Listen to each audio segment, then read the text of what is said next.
So the video that we have watched is very informative, and I learned that the answer to number one, the government do use in the Philippines. So as per the video, the democracy is the most number of leaders of the country compared to two other kind of governments.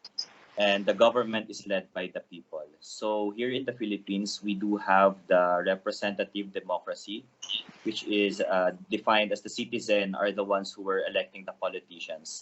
Like what happened last few months ago when we had the national elections, right? So that time, I believe na we have, I believe the freedom that we have, I experience it, and also I believe na maganda yung representative democracy kasi we have the right para piliin yung mga leaders ng bansa natin.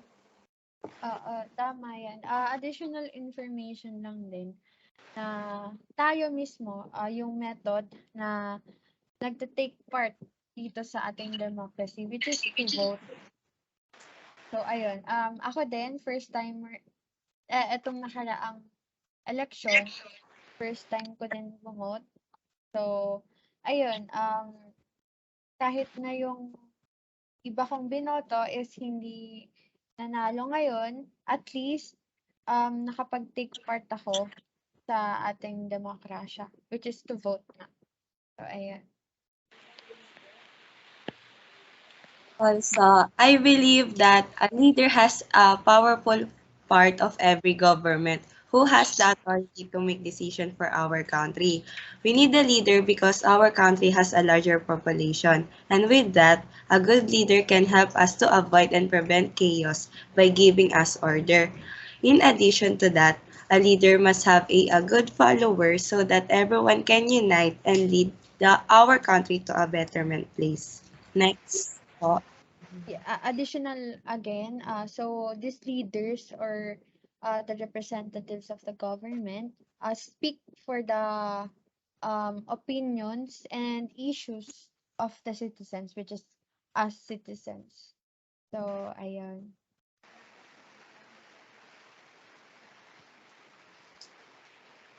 So, for number 2, so wala naman akong input dun sa about democracy kasi na-explain naman sila ng maayos. Then, doctrine of fusion of powers. So, fusion of powers exists when the executive and legislative branches of government are intermingled. So, it tends to be a feature of parliamentary democracies and can be contrasted with the stricter separation of powers found in more presidential democracies. Yeah, so, ayun. Doctrine of fusion. So, yung doctrine of fusion of powers in my um perspective, it is somehow complicated since both of the executive and legislative government are combined. So, kumbaga, it is a contrast to the separation of powers, which is the separation of powers, um, eh, the branches, so branches of um, separation of powers cannot interfere, or they aren't reliable to interfere with each other. So pagdating naman sa fusion of powers, so complicated siya since combined yung dalawa, which is yung executive and then yung legislative. For me, super ano siya, complicated. How about you guys? Anong insight niyo regarding sa doctrine of fusion of powers?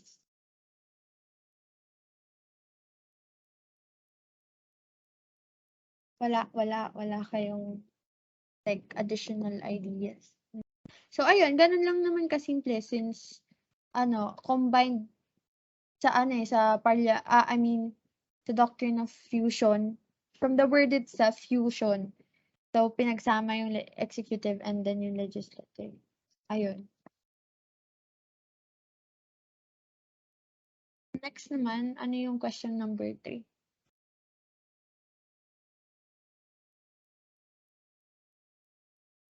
Ako pala yun. So, question number 3, the head of who is the head of the parliamentary government?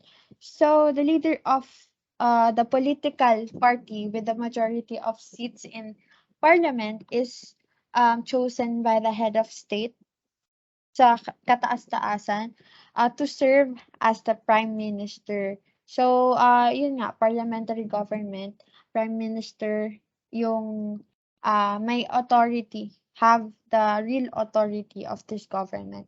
And even though the prime minister is a member of both executive and legislative branches of government, he solely serves as the chief executive of the government. And take note, not the head of state. Kasi sa presidential government, ang president, siya yung chief executive na and also the head of state. While dito naman sa parliamentary government, prime minister yung chief executive pero hindi siya yung head of state. Ang head of state pa rin natin is yung president. So ayun, may additional information pa kayo regarding that? You can share.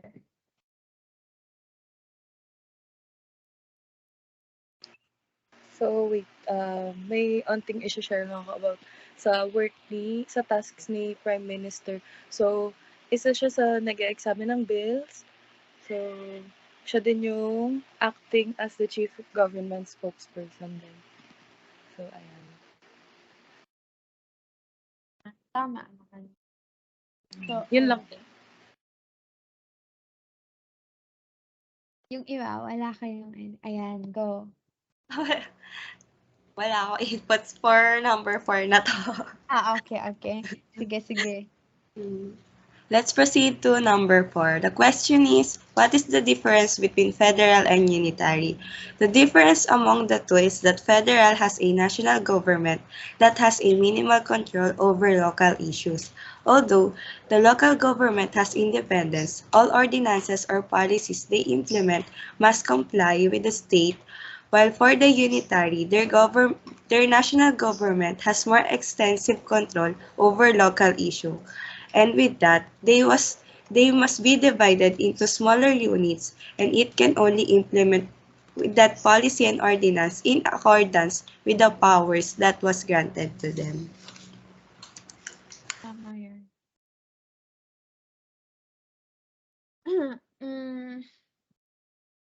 So, sa akin, pagkakaintindi, ang federal, ayun nga, nabanggit mo, have limited control in local issues. So, even though the this government have the freedom to rule, may freedom sila na sa pag rule ng gobyerno nila, but yung prophecy, yung policy, yung ordinance nila, kailangan pa din mag-follow sa nakakataas, which is yung constitution. While the unitary government, ito sila yung may wider control sa mga local issues. So, even though this government meron silang karapatan or meron silang kakayahan na mag-divide ng smaller units like ayun nga, LGU, local government units. Sila yung yung pwede, yung allowed lang na mag-implement ng policy, ng ordinance according sa power na sa kapangyarihan nila na naibigay sa kanila by the state. So ayun, yun lang yung pagkakaintindi ko diyan sa number 4. Kayo ba? May i-share din ba kayo diyan? May additional information.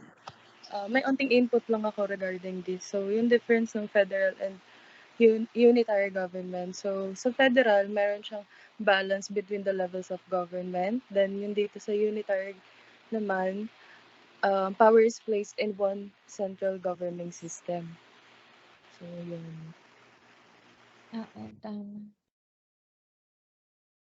Basta siguro keep in mind na lang natin na yung, ang tawag nito, federal is limited, while the unitary, yun yung wider, control. Okay. Next, number For 5. the last question, is administration and government the same? No, because administration simply refers to management, most frequently a form of commercial, official, or legal management. A political body's management is referred to as government. Both can be an action or a group of people. For example, managing something can be an action or a group of people who manage it. Tama. In simple Yeah. words, oo. In simple May, words, sige go, pwede. Go, ikaw muna. para sa akin kasi yung government parang sobrang general niya eh. Overall organization na siya. On the other hand naman, sa administration, sila yung they work with the elected officials. There are also people who works with the elected official to ensure the government implementations, policies. There also suggest new policies, nagre-recommend sila ng mga pagbabago sa mga existing policy if they see na there's something wrong or parang hindi na nag-work yung policy na yon, they can change that also. Oo. So, in simple words, yung government, sila yung organization na makakapag-establish sa isang bansa. While the administration, sila yung mga tao na nag-ooperate sa isang government dito sa isang bansa. So, ayun, meron pa kayong information? Additional info? Ako may additional pa ako. Sige, Um, go. sa pagkakaintindi ko, ang government is is about making rules, as to said earlier nga po na rules, laws, and policies. Long-term din siya na tinitingnan as pros and cons of every decision. It takes a collective decision while for the administration is about implementing the decision po. Sila yung nagpa-process sa government na para maipasa to sa government and sila yung mag-i-implement nito. Yun lang. So, ayun, siguro naman nabigay na natin yung insights ng bawat isa per number. So, ayun.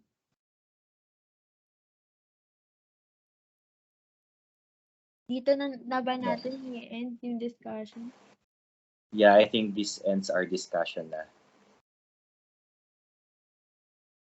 So, madami din akong natutunan. Actually, wala akong idea masyado when it comes to government kasi siguro isa ako sa mga taong hindi masyadong interesado sa gobyerno. Pero, since meron na din naman tayong subject course na ito about law, so siguro magkakaroon na tayo ng idea palalo. So, ayun.